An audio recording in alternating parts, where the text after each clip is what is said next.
طيب الحقيقه امبارح كان الطبيعي ان انا ابدا الحلقه بالشكر لحضراتكم جميعا عن رد الفعل اللا يعني معقول لحلقه النجم علي معلول.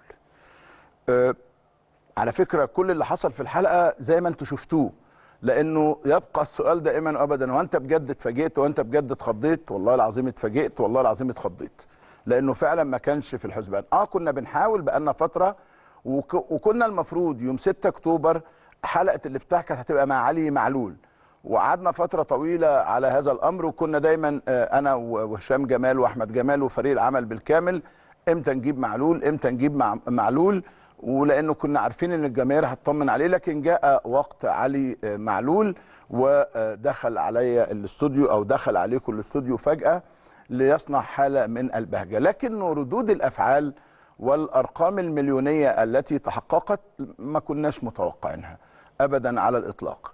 لكن اهم حاجه كانت عندنا كلنا كفريق عمل، وعمركم هتلاقوني بقول انا مستحيل، لانه اذا ما اتكلمتش كفريق عمل كمجموعه.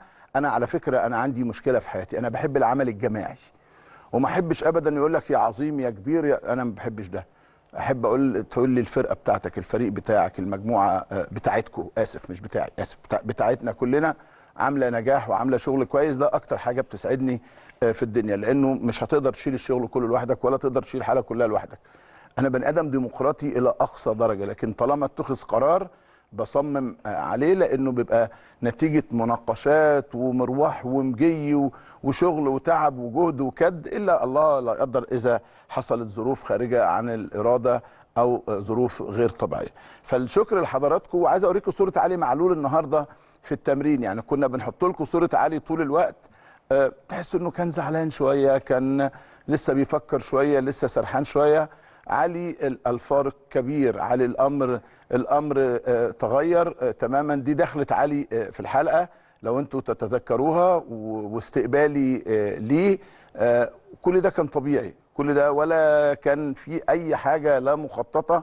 ورغم انه اللي اتخصم له كتير جدا مخرجنا، لانه ساهم مع هشام جمال عليا. تسلم يا بيومي، ده انا بس يعني ده كده حاجه على الهوا كده قدام الناس، لسه ما خافيا كان اعظم يعني. لكن قد ايه كلهم كل فريق العمل حاول يعمل لكم حاجه جيده، والمفاجاه كانت جميله. لكن عايز اوريك بقى بعيدا كمان عن هذا الاستقبال وعن فرحتنا كلنا بعلي معلول، اوريك علي معلول النهارده في المران. علي وابتسامته الجميله، وعلي قال بس انزل الملعب، وقال اذا كنت بدي 100% فهادي 200%. فبنقول له ربنا يكرمك يا علي ان شاء الله، والقادم افضل واحسن بكتير.